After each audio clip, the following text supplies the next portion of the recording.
This is me dating after 50, and it is bullshit. In the year and 3 months since I've been divorced, I've gone on 1, 2, 3, 4, 5, 6 dates. This is my 7th date in a year and 3 months, and guess what? It's going to be the last one. Not because I have any high hopes for this date, but because I'm over it. Like, props to you people who keep putting yourself out there and going out on dates and having dating funnels, and I'm done. If I don't meet a guy at a bookstore where I am carrying a huge pile of books and a cup of coffee and trip over him and he picks up all my books for me and says, "Hey, let me buy these for you because I read them too," it ain't happening.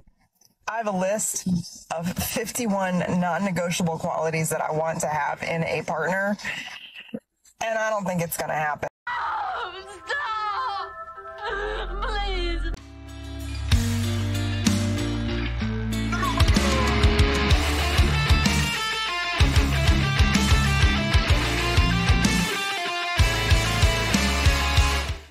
Fine gentlemen across the world, welcome back to another episode. Now, I recommend, before you start watching, take a painkiller, because this video is really headache inducing. With that being said, let's get started with this one right here, and let's hear her full story. This is me dating after 50, and it is bullshit. In the year and 3 months since I've been divorced, I've gone on 1, 2, 3, 4, 5, 6 dates. This is my 7th date in a year and 3 months. Alright, we'll pause it right here. So in 15 months, she's gone on 7 dates. That is a date every 2 months, at the age of 50, after being divorced and probably a single mother. Some dudes, around 20, they don't even get that amount of dates. Isn't that sad, gentlemen? But welcome to dating in 2023. And this thing she mentioned of dating being bullcrap, it just makes me think, who are you to speak? I mean, you're 50 plus, and you're divorced, and you say it's bullcrap?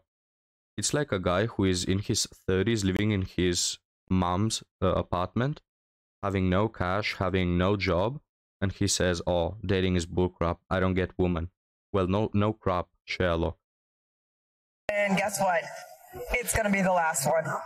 Not because I have any high hopes for this date, but because I'm over it. Like, props to you people who keep putting yourself out there and going out on dates and having dating funnels, and I'm done. If I don't meet a guy at a bookstore where I am carrying a huge pile of books and a cup of coffee and trip over him and he picks up all my books for me and says, "Hey, let me buy these for you because I read them too," it ain't happening. I have a list of 51 non-negotiable qualities that I want to have in a partner. 51 non-negotiables. These are the non-negotiables. Then she has the negotiable ones. So what it is, one expectation for every year. 51, gentlemen. If you didn't catch up on the entitlement at saying that dating is bullcrap at the age of 50, well, I think you understand it now. This woman is 50 years of age, divorced, single mother, and she has 51 non-negotiables. Guys, this is not made up, okay? It's not a hidden camera, it's not a sketch or something. This is true. And I don't think it's going to happen. When I made that list, I went through all of my ex-boyfriends and my ex-husband, and yeah, so basically all the guys that have pumped and dumped her and have been using her when she was riding the carousel, right? All throughout her 20s, all throughout her 30s, she rode the carousel, she had fun with all the quote-unquote ex-boyfriends, and now, you know, she wants a man who will be better than all of those guys. She wants a man to pay full price for a second-hand bag, right? So all the other guys, they didn't have to move their little finger to get between this woman's legs. But now I want Prince Charming to fulfill all my fantasies, all my dreams, all my aspirations because I deserve it. This is just pathetic. There was only one who came close from those 51 qualities. He had 46 out of 51. So, like, I think it's pretty much impossible. So if there's any sapiosexual bibliophiles in the state of Florida, like, hit me up and I will let you know after the date and let you know how it goes. Alright, so anyone in Florida, be aware. Be careful.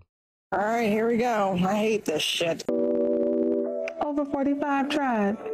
I need y'all to come in this room. The majority of you guys have said in response to, do you need to get communication from the person who's pursuing you daily? And most of you said yes. If you're not already following me, go ahead and click that plus sign so that you can stay a part of the Boss Up conversation that we have over here in the Over 45 tribe. Unique be me. I had to respond because you're absolutely right. The reason why most people don't even make it through the dating phase. I'll just pause to read in case someone is not watching. So someone wrote a comment, absolutely, I need to hear from you every day. I believe that's how so many talking phases drift, because someone is waiting for the other one. So the 45 Club, still going through talking phases, you know, quote-unquote situationships, quote-unquote talking phases. Quote-unquote getting to know each other by having, you know, S3 actual intercourse without securing the commitment. So, yeah, some women never learn. It's because of communication. Communication is the number one thing that we need in the beginning, and communication is the one thing that most people struggle with. And I agree, because I think that what the men do not understand, we don't feel like you're pursuing us if you don't feel like you need to hear from us daily. Now, here's the thing. Men are out here saying, oh, I'm so busy, I can't. If you're that busy and too busy to establish communication in the beginning of the dating phase with a woman, then you're really not available emotionally. Because if you want to get to know a woman, you've got to communicate with her. Guys, some of the worst things on the internet are women giving dating advice, because it never works.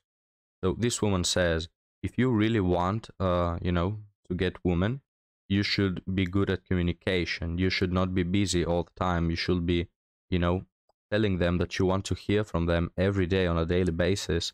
And it's not the truth, because many guys do that, and what happens is they just simp. They waste their time that they could be spending on something productive. They waste it on texting girls that don't even want to have something with them, that are spinning plates, that are dating multiple men at a time. And you may say, well, Hidan, that's not all women. It definitely is not all women, but it's most women, right? They'll be out on dating apps, texting to multiple men, and multiple men will be spending the time of day to be texting them when it's not going anywhere. I mean, most women, this is why their advice sucks, because women pre-pick who they will date. And they always pre-pick up, so, you know, hypergamy. They want to date the Chad. So if you're not Chad, yeah, they want you to text them every day, they want the attention, but they're not going to give you anything in return. And the thing that happens is that if you're Chad, you can still not text them every day, and these women will still be interested in you. Their advice makes absolutely no sense, and it doesn't lead anywhere. By phone or by text. And if you are so busy that you have to go days without hearing from the person who you're saying you're really interested in, then yeah, no. Okay, I feel like everybody should straight up from the very beginning tell a person what your communication style is. There are some women who feel like it's okay for you brothers to go a couple of days without calling them. So brothers, find out who she is and go over there with her. But as for us, who like to be communicated with on a daily basis, if you're pursuing us, we're going to need y'all to step up. And it's okay to be a gentleman. No. Okay. No. No, it's not okay. It's not okay to be a gentleman. It's not okay to step up, because men are not stupid. And now that we have the internet, now that we have the manosphere content, now that we can communicate with each other, generally we've come to the conclusion that spending time on women is worthless. Because we have the example of many men who have tried to be gentlemen, who have tried to pursue women, and what they get in return is absolutely nothing other than their time wasted. So yeah, we're not buying it. Women will often say all those whimsical things of, oh, I just want a gentleman, I just want someone who cares about me and texts me every day. Guys, it doesn't work. Call first. If you're not already following me, click that plus sign. Just so normalized being that supporting actress. Like, okay, you're going to be a wife, and then you're going to be a mother, and then you're going to be a good sister, and you're going to be a good friend, and you're going to be a good this, good that, good that. And it's like, when do I just get to be me? Like, and some of the ways that I have thought about it when I've had to pull myself out of that caretaking mode is I will imagine myself just standing in space.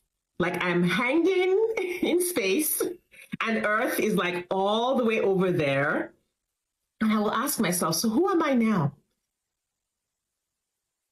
And it feels scary because, of course, we resist being in that space where we're alone with ourselves. But that exercise always helps me center back in who I am. Because I'm when I came into this world, it was just me. I didn't have all these other roles attached to me. I was just this life that came into the world. And for women, we're almost, unless we take the time to reconnect with that, nobody gives you the space to do that. There is something healthy about, being with yourself, thinking about who you are, where do you come from, feeling that you are yourself. But sometimes what happens is that, people who have a bad mental health also ask themselves these questions, but in a very destructive way. So I can understand some women just, wanting their healthy dose of independence. But what happens most often than not is that women will be just so self-centered. Some women will be just so self-centered and so egoistic and so narcissistic that they only think about themselves. And not in a constructive way where they try to improve, but in a way that they're always demanding more and nothing suits them. Nothing fulfills them. So, be careful and leave me your thoughts about this on the comments, gentlemen. The space to do that. I just wanted to do a quick little story time. If you guys have watched my journey at all, I hope that you know and you have hope in the fact that there's life after divorce. Your life does not end. You do not die. I thought my life was over. I thought I was going to die. Life goes on. Even love will come your way. I have an amazing boyfriend and he's constantly doing cute things for me at work. And so I'm scrubbed into a case today and one of the nurses comes in and she says, "What's your boyfriend's name again?" And I tell her and she said, "Does he have a brother?" And I said, "No, why?" And she said, "Because there's another cute little gift for you in the break room. He'll bring me coffee or protein cookies." They've noticed he puts cute little notes in my lunch and stuff like that. And the anesthesiologist was like, "That's so cute. You have a boyfriend?" Like I'm 12. And I'm like, "Listen, doctor man, I was married, whole ass married with another life for 13 to 17 years. That's just my trauma speaking. I've learned that in therapy. I take issue when people are like, "Oh, you have a boyfriend?" because I had a husband. Then it's just a whole thing. But he left me a text message, and he said, "I love you. Hope you got your little surprise. And when you leave for work, there's going to be a little surprise waiting on your passenger seat for Elijah for when you pick him up." And so I'm going to give this to Elijah. I'm picking him up from daycare right now. Do not give up. Do not settle. Do you hear me? Just... Alright, gentlemen. Now, while recording this, I have my crystal ball near me, and I'm looking at it, and I'm foretelling that this woman will leave this guy. This guy who is this amazing boyfriend, and he does everything well, and he's so charming. My crystal ball tells me that she will find the next greener patch of grass along the way. Because women get divorced, on the most cases, for the most ridiculous and nonsensical stuff. So you're telling me that this woman who got divorced already and left her children without a father will now settle with a guy for the rest of her life because you see the first one was bad, but the second one is good. No, most often than not, you are the common denominator, and you're just jumping from guy to guy, and you don't feel fulfilled, never at all. Your standards are too high, and you know, that's my guess. Feel free to disagree, but I think that this woman will dump this man as well for the next super cute, super good boyfriend along the way. Speaking from personal experience, the first thing that you should do after divorce is get into therapy. Typically not during a global pandemic because there will be no therapists. You cannot choose who you love if it just happens, and you can't like pick the timing. Typically while they're not still married officially. It just gets messy with your trauma and your baggage and their baggage. But you can make it work. So no matter your situation, keep going. I know it's hard. Yeah, you can make it work. Why didn't you apply that philosophy to your marriage? You know, to make it work? But no, you're trying to sell me the idea that you couldn't make work your marriage, but now you're gonna make work this situationship. And after it doesn't work, oh no, I'm gonna make work the next one. Yeah, I don't buy it. But gentlemen, thank you for watching this video. Leave me your thoughts down in the comments, and I'll be happy to see you next time. Have a good one.